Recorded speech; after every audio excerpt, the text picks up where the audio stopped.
É aquele Aí negócio, né? A parou. gente faz a manutenção, 8 horas de preventiva, tudo. Quando vai voltar o equipamento não volta.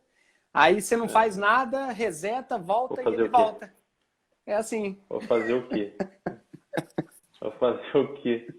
Deu um pico de energia que acabou tudo. Eu falei, agora tentar, vamos no 4G aqui mesmo, tá funcionando legal. Beleza, show de bola. Vamos lá, como é Cara, que então é? a gente tava conversando antes, você deu uma parada geral aí sobre a manutenção. E aí, assim, a abordagem geral da manutenção, lógico que ela vamos dizer que ela tem o mesmo foco em qualquer indústria, em qualquer tipo de negócio, né? Que é manter a saúde do equipamento ali, seguindo aquela sequência, beleza? E, e tendo isso como pré-requisito, o que você entende assim que é de vital importância para a manutenção, tá? A gente está falando de uma forma mais geral ainda. Então, na verdade, vai variar um pouco de empresa para empresa e da situação daquela empresa naquele momento. Basicamente, Tá, a manutenção ela fica o tempo inteiro balanceada assim, entre dar maior disponibilidade para produzir mais ou reduzir os custos porque o mercado não está tão bom assim. Então, se o mercado está aquecido, se a empresa, tudo que produzir, ela vende, então qual que é o maior papel da manutenção? Dar a maior disponibilidade possível para o equipamento. Quando eu falo disponibilidade, a manutenção deixar o maior tempo possível o equipamento disponível para produzir na sua capacidade aceitável para a produção. certo, Porém, entendi. tem algumas situações em que o mercado é, dá uma reviravolta, está em crise, etc. E a gente tem que abaixar todos os custos, por quê? Porque é um custo também ali e faz parte do custo da produção. Da mesma forma que eu falei antes aqui, que a manutenção, o fim, né, o objetivo da manutenção é a produção, da mesma forma é o contrário também. O custo da produção, a manutenção entra também nesse custo. Então, se não está muito bem, se está em baixa, tudo, o mercado, a manutenção torna o principal objetivo da manutenção a redução de custo, porque é um dos grandes geradores também de custo, né? De receita, mas também de custo. Então, em várias empresas, assim, se a gente for colocar os maiores custos, vão estar manutenção e energia. E no pré-fabricado não é muito diferente, né? Um custo bem representativo se a gente também levar para o pré-fabricado. Mas basicamente é isso. Assim. Então, quando a gente fala em confiabilidade, confiança do equipamento, não necessariamente a gente vai buscar isso o tempo inteiro, porque vai depender Tá. muito das situações, né?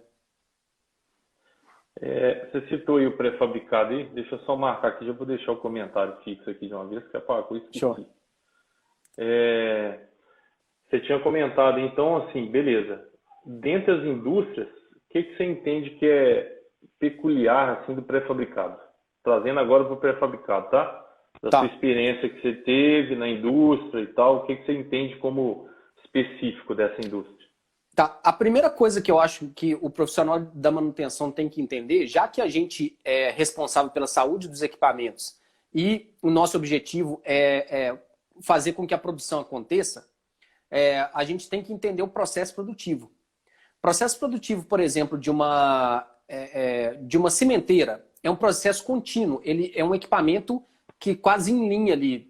Vão ter estoques intermediários, mas segue uma sequência. Você extrai o minério, vira, faz virar uma matéria-prima ali para entrar no forno, que gera outra matéria-prima até chegar no cimento, por exemplo. Não é muito diferente, por exemplo, em uma laminação. Você pega um tarugo e você vai laminando até chegar no produto final. Então, são vários laminadores em sequência que passam por forno, que pode ter algum estoque intermediário, porém, ainda assim, é um processo em linha, um processo contínuo. Já no pré-fabricado, é um processo bem seriado, assim, que a gente tem três focos diferentes que eles se encontram em algum momento. Então, você vai ter a produção de concreto, você tem a produção da forma e você tem a produção da armação. E eles se encontram em um determinado momento. Isso a gente tem que entender muito bem a manutenção para a gente poder saber em qual o melhor momento de parar o equipamento sem afetar a produção. Então, isso nos dá, por exemplo, por não ser em linha, quando eu tenho um processo em linha, qualquer equipamento que eu paro a produção inteira. Não é assim no pré-fabricado. Então, no pré-fabricado, a gente consegue ter muita flexibilidade para a gente parar o equipamento sem parar a produção. Então, eles não trabalham simultaneamente o tempo inteiro. Vão ter momentos que a central de concreto está trabalhando, ou seja, a produção de concreto está trabalhando, e você pode, por exemplo, dar manutenção em alguns equipamentos da armação que não está parando a produção e não vai interferir na produção final, no planejamento ali, né, da produção. Então, se a gente entender esse processo produtivo, a gente já consegue programar muito melhor e, consequentemente, deixar os equipamentos disponíveis. Por isso que assim, a gente não controlava muito bem a disponibilidade de tudo, porque não fazia sentido. Ainda que minha disponibilidade fosse baixa, mas se eu não interferisse na produção, ok, não tem problema, né? E isso acontecia muito. E a gente também tem que entender assim, equipamentos que atuam nesses três processos aí, tanto de concreto, da produção de concreto, quanto da armação, quanto da forma, que são as pontes rolantes, por exemplo. Então, as pontes rolantes já é uma gestão um pouco diferente. Você vai entender assim, qual que está em cada galpão, que aquele galpão faz. Concorre muito também com a expedição, né? As pontes rolantes concorrem produção com expedição. Então, a primeira coisa é entender o processo produtivo. Não só do pré-fabricado, mas de tudo. Eu já falando das particularidades do pré-fabricado aqui, mas em qualquer empresa, se eu chego, a primeira coisa que eu tenho que entender é o processo produtivo. Né? Como é que funciona. E como é que a manutenção vai interferir ou não na produção, né? De acordo com aquele processo. E o pré-fabricado, na minha opinião, ele é bastante flexível nesse sentido. Porém, assim, ainda é muito carente, pelo menos no Brasil, de automação, né? Então, isso torna mais complicado a gestão, porque está muito na mão do operador. E muitas falhas vêm da operação, sem dúvida nenhuma. Quanto menos... Isso daqui não é uma questão de capacitação ou não capacitação, do pré-fabricado ou não do pré-fabricado. Mas quanto mais nós temos operações mais manuais, um operador por equipamento, mais a gente tem uma probabilidade de falha naquele equipamento proveniente de uma má operação. Quando você tem um processo com mais automação, você elimina muito esse risco de parada de equipamento por má operação, né? Porque ali está rodando um algoritmo, um PLC e tudo controlado por sensores e tal. Então, é muito mais a falha do sensor do que a falha da operação. Então, isso dificulta bastante. Mas é o desafio, assim. Eu acho que talvez o principal desafio que eu enfrentei, assim, particularmente na minha vivência com pré-fabricado era esse. O que a gente fazia muito era conversar o tempo inteiro com o pessoal da operação. Então, por exemplo, se tiver alguém do pré-fabricado aqui, vai entender bem o que eu estou falando. Bombas de proteção. Acontece muito de bombas de proteção, aquela garra ali se desgastar, e é um processo com bastante risco, né, envolvidos de segurança, etc. Então, o que a gente fazia? A gente... até pouco tempo eu peguei uma folha dessa, na manutenção, tem um sistema de gerenciamento de manutenção que é chamado TPM, que é Total Productive Maintenance, ou manutenção produtiva total, que é um sistema de gerenciamento de manutenção baseado em 8 pilares. Dentre esses pilares tem um de manutenção autônoma, que é justamente assim, o operador fala, do meu equipamento cuido eu. Tá sendo bem resumido. Então, dentro da manutenção autônoma, tem uma ferramenta ali que se chama Loop.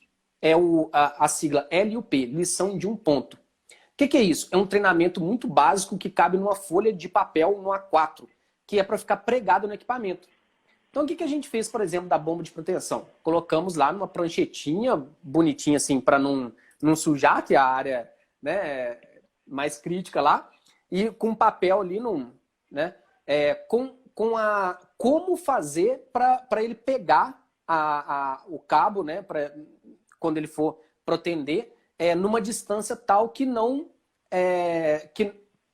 cause a falha da garra por conta disso. Porque a maioria das falhas de garra era porque ele não pegava numa distância de cabo ideal. Então ele tinha que colocar um pouco mais de cabo para a garra pegar e não forçar tanto o macaco hidráulico ali, né? Que tá fazendo, e aí não estoura para frente. Ou seja, a gente colocou uma folha de papel, já acabamos bastante com esse tipo de falha. Então, assim, é o grande desafio, na minha opinião, né? Serra, vai operar com a serra numa laje, por exemplo, serrar a laje, mesma coisa, assim. Muito é capacitação, muito tá falando o tempo inteiro, não achar que, assim, criticar é fácil, né, Carlos?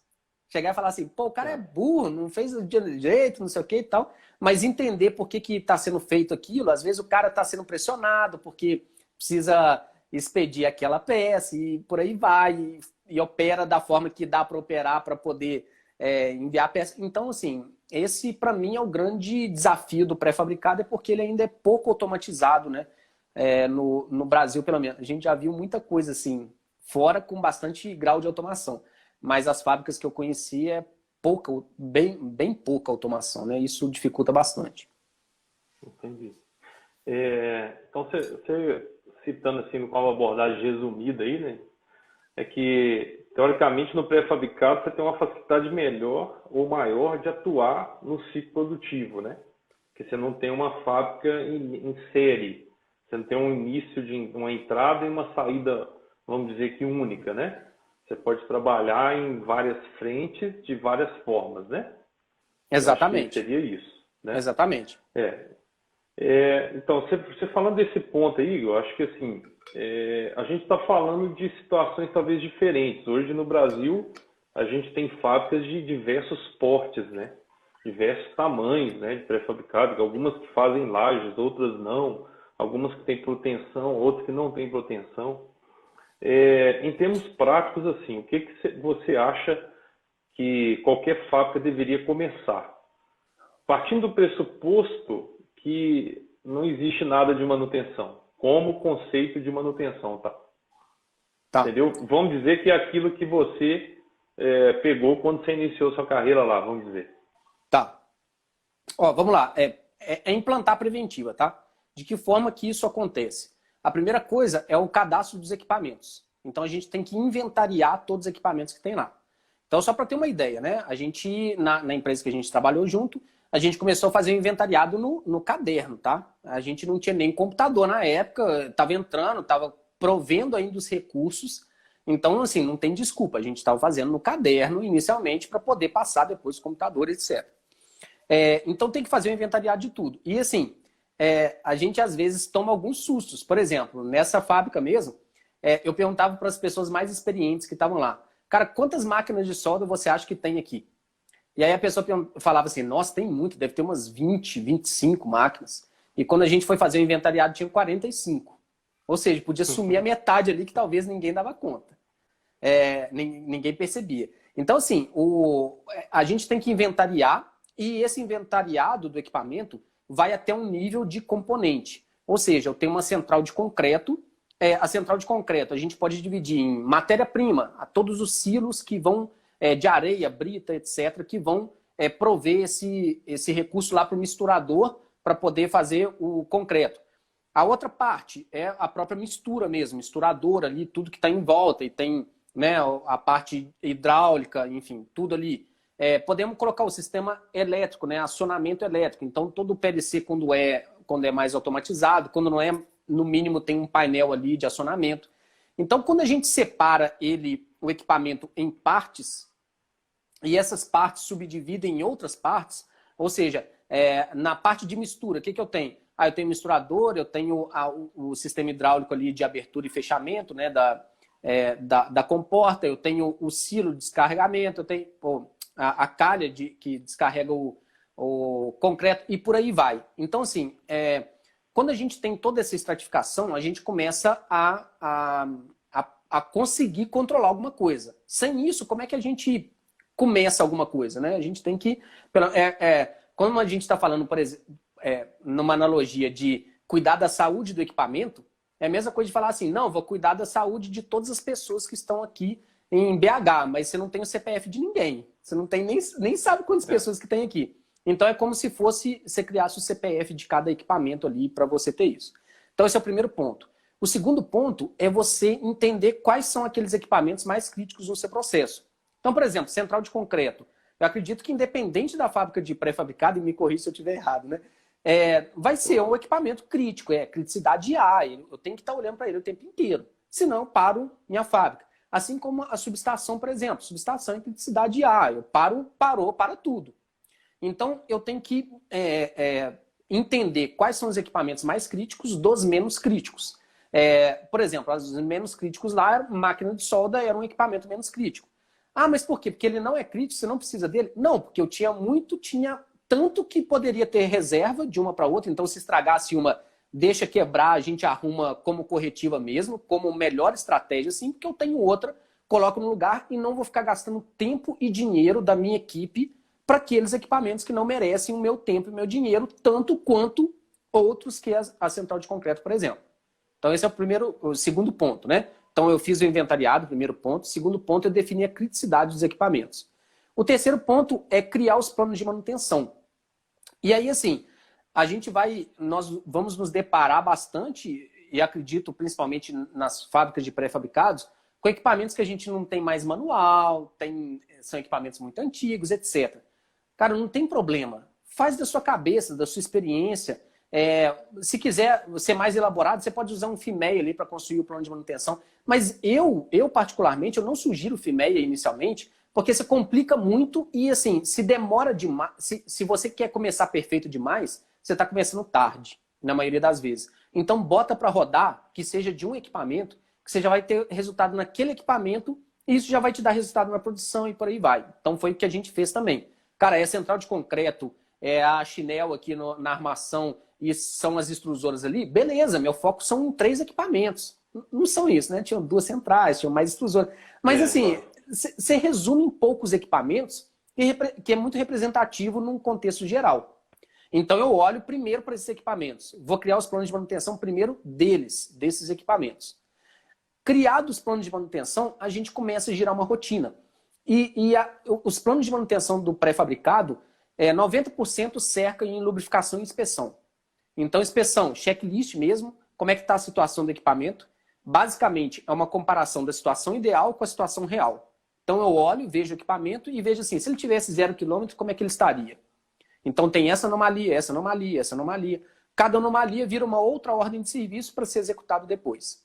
E a lubrificação, que é importantíssima em qualquer indústria, né? Não só de pré-fabricado. E aí uma rotina de lubrificação, enfim, todos os mancais, conferência de óleo e por aí vai. Então, esses 3 pontos você implantou, basicamente. Você não precisa mais do que isso para implantar a preventiva. Agora, daqui para frente, você vai girar a rotina, que para mim, assim, a forma mais fácil é girar uma rotina semanal, periodicidade semanal, uma rotina de preventivas. Ou seja, de todas essas ordens, essas anomalias que eu trouxe, o que precisa? De materiais, quais os materiais que precisam? Precisa de contratação de serviço, precisa de... o que eu preciso para executar esses serviços? Vou colocar numa linha de tempo, num cronograma semanal e começar a executar isso. E isso gira toda semana, porque novas ordens provenientes do plano de manutenção que a gente criou estão sendo geradas. Carlos, mas eu não tenho um software de manutenção. Cara, a gente controlava no Excel há muito tempo. Mas hoje não tem mais desculpa também que a gente tem o Melvin, por exemplo, que custa mais barato que o Excel. Então, assim, aliás, a boa concepção, só para quem não está entendendo, a gente tem um software de manutenção chamado Melvin, que faz toda a gestão de manutenção. Mas que a boa parte da concepção do Melvin criado foi daquela época também, sem paradigma de copiar algum software existente, né? E mais do que a gente criou. Então, assim, dá para controlar num papel de pão? Cara, dá, tá? Dá. Vai ter mais trabalho, mas você controla em qualquer lugar.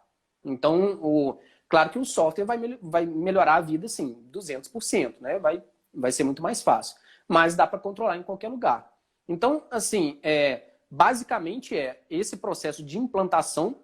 Outro ponto também, Carlos, é que a implantação ela vai acontecer em paralelo com corretivas acontecendo. O processo está rodando, a produção não para. Então, assim, enquanto pessoas estão na corretiva, você nomeia 1, 2 ali, dependendo da sua equipe, tudo para implantar essa preventiva e começar a rodar ela. Então, na primeira semana que você rodar toda essa rotina, você programou lá X ordens de serviço. Aí quando você vai ver o percentual de cumprimento dessas ordens de serviço, vai ser 20%, 30%. Mas é assim mesmo. Na outra semana aumenta um pouco mais, na outra semana um pouco mais, e de repente daqui a um ano você já está com um cumprimento de 80%, 90% do que você programou. E aí, de repente, as corretivas acabaram. Por quê, né? Lá na empresa que a gente trabalhou, a gente tinha um prestador de serviço de motor elétrico que ele chegou lá um tempo depois e falou assim, cara, o que está acontecendo? A produção está baixa aí, não sei o quê, vocês pararam de mandar motor. Queimava 30 motores por mês. Depois de um ano passou a queimar 2 por mês. Então, assim, né? É isso aí. Isso aí. Eu ia te falar aqui, mas o Fabrício respondeu ali, que ela estava perguntando qual que era o nome do software. É o Melvin. Melvin. Oi, Melvin.com.br. Melvin também cai no mesmo lugar aí. Melvin.com.br. Eu ia te perguntar o seguinte, que a gente vem num assunto que talvez permeie a fábrica de pré-fabricado, mas outras situações. Hoje, talvez eu falo a título do Brasil ou outras indústrias, a gente ainda tem muita cultura do estragou, conserta, né? Eu conserto só quando estraga. Então, tipo assim, o que é manutenção? Às vezes tem pessoas que não têm noção do que é o conceito de manutenção. Então, falta um pouco disso também na indústria, né? Eu queria que se você pudesse passar alguma informação que você tenha, ou até mesmo estimativa disso, qual a diferença, né? Eu falo em termos de custo, porque agora a gente está falando de uma parte que interessa a todo mundo, com relação a gente ficar fazendo só corretiva e a gente adotar um plano de manutenção dentro de uma fábrica. No mínimo, a corretiva custa 2 vezes mais do que a preventiva. Claro que se a gente for colocar ponto a ponto, né? E essa corretiva custou mais... Claro, você vai ter uma média de custo de preventivas e uma média de custo de corretivas. Quando você compara as duas, a corretiva custa no mínimo o dobro. E assim, dados da Abraman, Associação Brasileira de Manutenção, todo ano ela faz alguma pesquisa, né, em relação à manutenção como um todo. Então tem vários indicadores lá. Um deles é o quanto que representa o custo de manutenção em relação ao faturamento bruto da empresa. E custa de 2% a 7% do faturamento bruto da empresa. Por que uma empresa custa 2% do faturamento bruto e a outra custa 7% do faturamento bruto? Claro que o mercado influencia, claro que, enfim, tem outros fatores que influenciam, mas o principal é se ela atua mais corretivamente ou mais preventivamente. Tanto que a construção civil é onde tem maior percentual, onde está 6%, 7%, porque é mais carente, de fato, como eu falei, de automação, né, dessa rotina de preventiva. A manutenção ela é mais atrasada, de fato. Agora, onde que está 2%? É nas empresas que, desde décadas atrás, estão trabalhando muito forte na preditiva, enfim, em técnicas mais, né, e com grau de automação muito grande. Então, petróleo e gás, as próprias siderúrgicas já têm um percentual bem menor aí de custo de manutenção, apesar de que é muito mais caro as peças, se você for ver, né? Os materiais que a gente compra para uma siderúrgica são muito mais caros do que o que a gente compra com pré-fabricado, por exemplo. Mas também tem aquele negócio, né? O faturamento da siderúrgica é maior, geralmente, do que do pré-fabricado. Então, como é em percentual, tem essa relação. Percentual, sim. Mas, assim, sem dúvida, não tem nem muito o que ver, tá, Carlos? Isso é uma discussão, assim, nós estamos falando de 100 anos atrás, assim, sabe? Aquele negócio, assim, como é que a manutenção evoluiu, né? Com a Revolução Industrial, que começou de passar de artesanal para alguma coisa mecânica, alguma coisa, tanto a máquina a vapor, quanto depois vindo com a elétrica mesmo, né, o acionamento elétrico, tinha somente essa concepção. Manutenção quebrou, a gente vem e conserta. Quebrou, a gente vem e conserta. Então, eles perceberam com o tempo que, se eu agisse preventivamente, eu teria maior previsibilidade para a produção, que a gente não está falando isso o tempo inteiro, né? A manutenção está ali para atuar junto com a produção, cooperação para produzir algo. Então, assim, a produção... vamos fazer o caminho de trás para frente, né? Você vendeu alguma coisa, essa alguma coisa gera um planejamento de produção aí, certo? E esse planejamento de produção tem que acontecer se as máquinas permitirem que aconteça. Funcionarem. Então, assim, como é que você vai dar como é que o setor de manutenção vai dar essa previsibilidade de falar assim, Carlos, como planejamento de produção, você pode trabalhar com X horas aqui no mês que eu garanto. Então, como é que isso foi acontecendo? Na migração da corretiva para a preventiva. Então, justamente é onde que a gente não é somente a grande vantagem o custo de manutenção, mas também a produção, né? Aliás, a grande vantagem da preventiva é justamente essa previsibilidade para a produção, dar maior confiabilidade e disponibilidade para os equipamentos. Até mesmo porque você não consegue, até o Fabrício citou, você não consegue fazer um planejamento sem saber que amanhã sua central de concreto não vai funcionar. Então, quer Exatamente. dizer, um dia perdido de concretagem de uma fábrica é terrível. A gente está falando que Exatamente. tem 20 dias no mês, a gente perdeu um, né? A gente está representando aí uma porcentagem aí de quê? Alta, né? Uma porcentagem em relação ao mês é Exato. muito alta, de um dia só. Por isso que na empresa que a gente trabalhou junto, eu também estava sempre lá do lado de vocês para poder É entender isso que eu qual ia que era a demanda, perguntar. né? É isso que eu ia perguntar.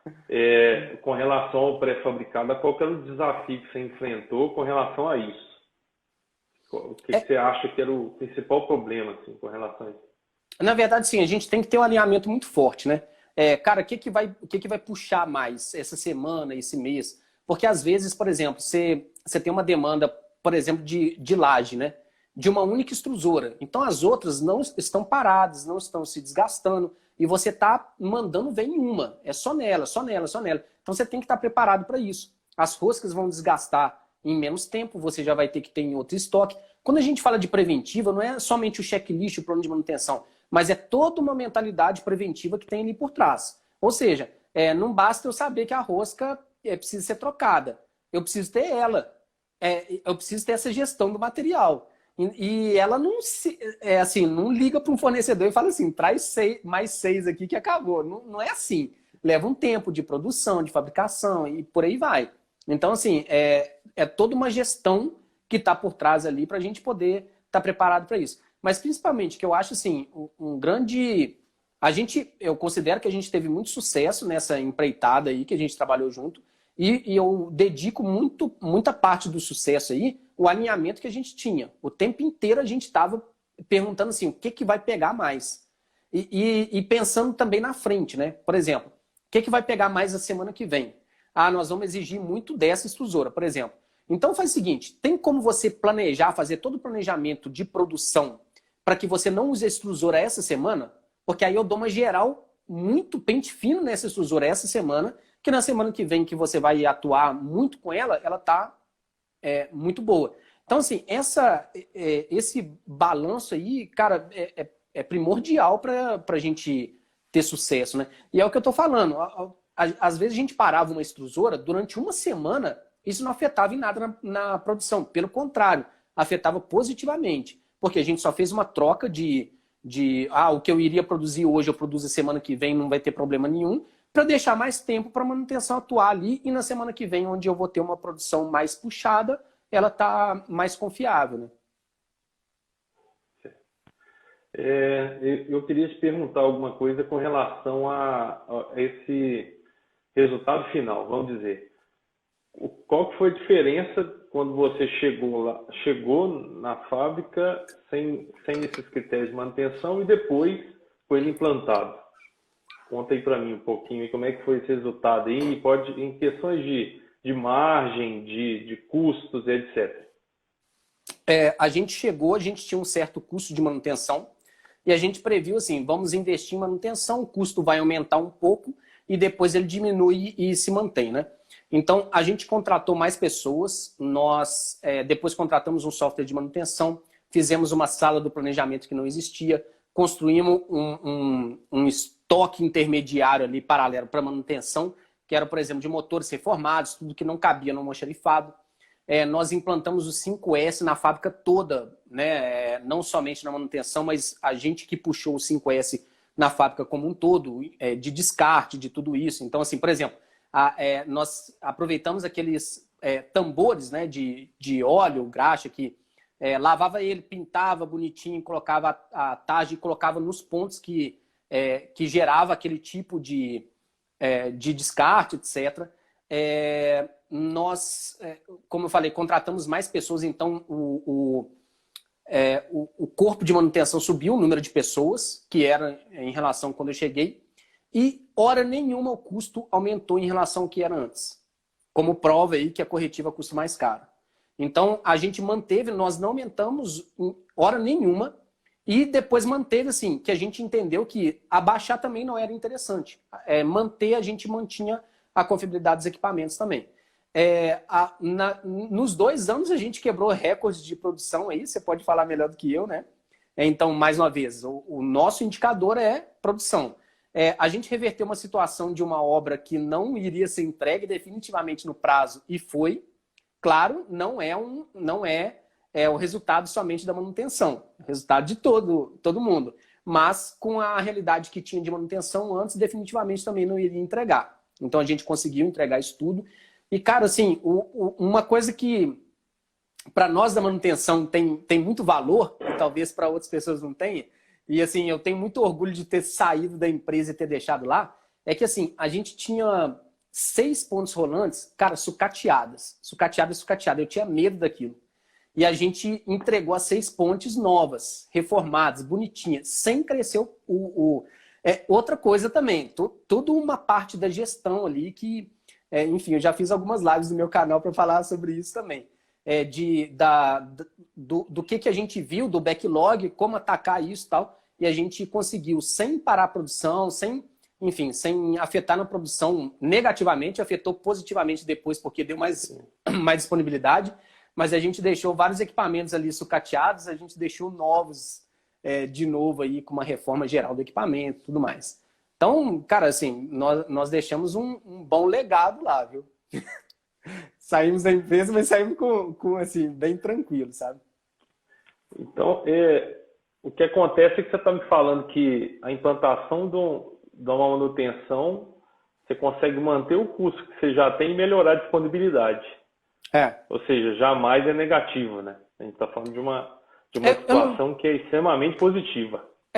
Eu não diria jamais negativo não, Carlos, mas assim, eu me arriscaria em dizer que 80% ou mais dos casos em que você tem uma situação, independente de ser pré-fabricado ou não, 100% corretivo, para você mudar para preventiva, você não vai gastar mais por isso. Pelo contrário, muito provavelmente, talvez você gaste menos depois. E assim, Carlos, geralmente quando a gente vai falar isso numa fábrica que é 100% corretiva, etc., cara, vão ter 50 ou mais desculpas. Que para mim é tudo desculpa, entendeu? Então assim, mas aqui é assim, mas aqui é assado, mas não funciona. Cara, para mim tudo desculpa. Tudo que você coloca um vírgula, mas, para mim, mais uma desculpa. Então assim, não existe muito essa... de que não dá para fazer, de que, sabe? Para mim é uma questão de arregaçar as mangas, vai dar trabalho, mas é um trabalho, na minha opinião, menor do que o trabalho que dá a corretiva. Corretiva estressa. Para mim, preventiva é muito melhor. Então vai dar trabalho para implementar? Vai, é uma calhamada de coisa que tem que fazer, não é pouca coisa, mas vale a pena, vale muito a pena. E não só para PJ, para empresa, mas para pessoa física também, você vive melhor. Claro. Você começa a ter uma qualidade de vida melhor. Você consegue dormir, né? Dormir à noite. Exatamente. Tá certo. Aproveitar aí a brecha. A Tatiana mandou uma pergunta aqui, acho que você vai conseguir responder. Ele falou que qual a quantidade, qual o tamanho da equipe para atender uma fábrica de 2.000 metros cúbicos por mês. É lógico, eu acho que depende da quantidade de equipamento, o que faz, se faz laje ou não. Mas você deve ter uma noção aí disso aí. Me fala só quanto que era lá onde a gente trabalhou. Vamos colocar aí 3,5, 3.500 mais ou menos. Então uma equipe de umas 15 pessoas daria. Legal. Fazendo uma proporção, uma equipe, 10 a 15 pessoas daria. Vai depender muito do que você falou, assim, né? É uma série de fatores. Mas assim, vamos lá. Independente do tamanho da sua equipe, no mínimo, uma pessoa no planejamento. Isso é outro paradigma. Os caras não compram a ideia. Eu não sei o que acontece na cabeça das pessoas, assim, de pensar que a coisa só vai girar ali na área, na execução, e não é. Quando a gente não tem um planejamento, que acontece todos os dias, tá? Isso independente da empresa, eu já vi grandes empresas, multinacionais fazerem a mesma coisa. O que acontece é o seguinte, chega de manhã, o supervisor de execução, o líder, alguma pessoa ali, ele chega de manhã e sai distribuindo as ordens de serviço da cabeça dele, quando tem ordem de serviço. Não vou falar ordem de serviço, vou falar serviço, tá? Não existe documento. Então, ele chega de manhã e distribui assim, fulano vai para ali, o outro fulano vai para cá, da cabeça dele que ele está lembrando o que o pessoal está pedindo, na maioria que o pessoal está pedindo.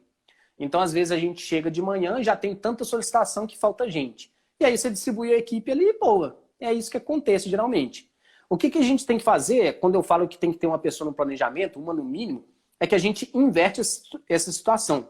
Eu não tenho que a solicitação chegar até a mim. Eu tenho que entender todo o meu cenário e eu falar, eu preciso ir lá, preciso aqui, preciso ali, de acordo com o que é mais crítico.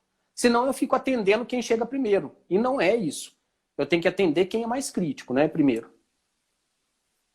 Show, show. Cara, eu acho que tá bom por hoje, né? Já te cansei demais. Eu não tenho muita hora não, viu?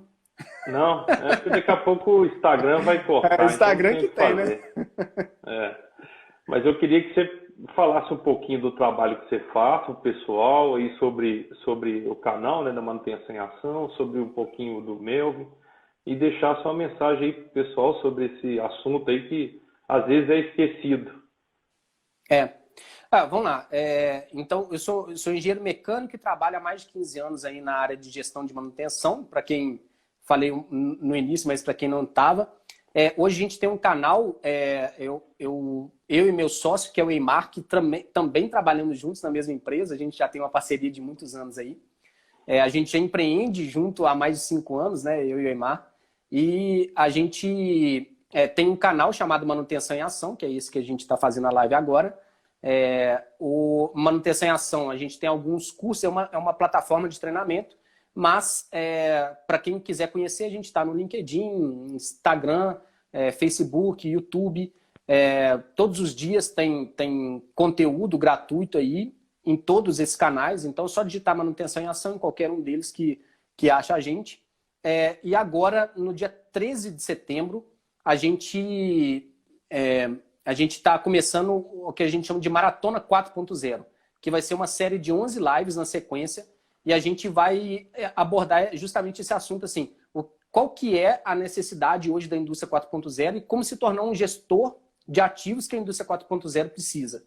Então, assim, querendo ou não dá para fugir mais disso, sendo pré-fabricado ou qualquer outra indústria, a tecnologia está aí cada vez maior, e assim, eu não vejo muito, principalmente na indústria, falando na indústria, a gestão acompanhando essa mesma evolução da tecnologia. Então a gente vem abordar justamente isso. Quando você vê, por exemplo, a gestão da Apple, Amazon, Google, ela é muito diferente da gestão da indústria, né? E aí a gente vai abordar tudo isso. E assim, interessante, Carlos, que no dia 13 de setembro, vai dar um domingo, vai ser o primeiro dia de live, e nós vamos fazer uma live de 8 horas de live, vai das 8 da manhã às 16 horas. E nós vamos implantar um PCM do zero nessa fábrica que a gente trabalhou junto com todos aqueles equipamentos. Nós vamos fazer isso em 8 horas dentro do Melvin, que é o software de manutenção. Legal. Vai estar eu e o Eimar, claro, não vai ser, vão ser 16 HH, né? 8 vezes 2 aí. Mas nós vamos fazer isso tudo dentro do software de manutenção Melvin. Então a gente também tem uma outra empresa que é o Melvin, software de manutenção, que foi criado justamente por essa necessidade, né? De não só da corretiva, da gente ver que tem muita corretiva, mas nas empresas, isso é geral. Mas aí, ó, já até teve um hashtag tô dentro aí do Olânio. O pessoal que já está se comprometendo a estar em 8 horas de live com a gente aí. Mas o que a gente vem trazendo no Melvin não é só a dor da produção de para-equipamentos, tudo, mas a dor também do usuário, de ficar usando aquele sistema que é burocrático, que ele trabalha mais para o sistema do que o sistema para ele.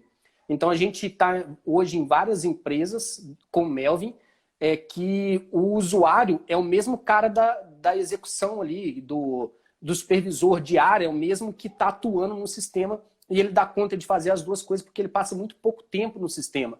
Por exemplo, tem que encerrar aquele tanto de ordem de serviço, imprimir, grampear, entregar. Hoje não, hoje faz tudo pelo aplicativo, o cara encerra de lá, então já tem um tempo bem menor. Enfim, então a gente trouxe justamente essa dor que, não só dor do mercado, mas a dor que a gente sentiu também por muitos anos para que o usuário, para facilitar a vida do usuário, né? Então é isso, assim, tem muita novidade aí, mas, enfim, a gente vai Legal. falando aos poucos. Legal, cara. Se quiser deixar aí uma mensagem sobre a manutenção pessoal, te agradecendo aí, agradecendo todo mundo pela presença. Valeu demais. Ó, obrigado você, obrigado mais uma vez, né, parceria aí. Quem tá aqui, que nos segue da Manutenção em Ação, o Carlos já esteve lá também, né, fazendo live, a gente já tem essa parceria por muito tempo também. Já empreende juntos também há muito tempo, né Carlos? Mas, cara, a manutenção, assim, é apaixonante. Quem nos segue lá e quem está na área sabe, enfim, pode ser até sofrido, mas a galera gosta. É apaixonante de verdade. E assim, a gente tem que entender que é estratégico mesmo. Mudar essa concepção de achar que é custo para a empresa. Na verdade, uma fonte de receita, não de despesa, né, necessariamente. É muito mais de receita. E qualquer coisa, enfim, quiser trocar uma ideia melhor, pode chamar a gente aí no direct, no Instagram, ou também por mensagem ali no LinkedIn. É fácil de nos achar aí. Show de bola. Beleza? Beleza, Igor. Grande abraço, meu cara. Obrigadão aí mesmo, viu? Obrigado você, Boa noite Carlos. para todo mundo aí. Valeu. Valeu. Até mais. Abraço. Tchau, tchau. Tchau.